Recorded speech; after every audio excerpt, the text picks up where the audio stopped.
নিজেকে মহাবীর ও পণ্ডিত বলে ভাবছেন নাকি? নাকি আপনি সেই ব্যক্তি যিনি আল্লাহর আযাব থেকে বাঁচার চেষ্টা করছেন? তাহলে মন দিয়ে পুরো ভিডিও শুনুন। একটি প্রশ্ন দিয়ে শুরু করি। আপনি কি জানেন এমন একটি দোয়া আছে যা আল্লাহ কখনো ফিরিয়ে দেন না?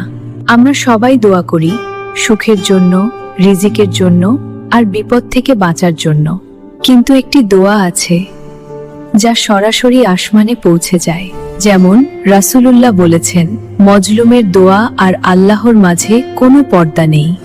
কারণ মনে রাখবেন, আল্লাহ মজলুমের দোয়া শোনেন আর জুলুমকারীকে কখনো ছেড়ে দেন না। সে মুসলিম হোক অথবা না হোক, ভাঙা হৃদয় থেকে আসা দোয়া আল্লাহ অবশ্যই শোনেন। অনেক সময় আমরা বলি, আমার দোয়া কবুল হচ্ছে না কেন?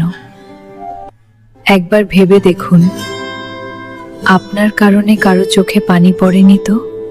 আজই সিদ্ধান্ত নিন, কাউকে কষ্ট দেবেন না, কারো বদদোয়ার কারণ হবেন না। আল্লাহ আমাদের সবাইকে হেফাজত করুন। আমিন।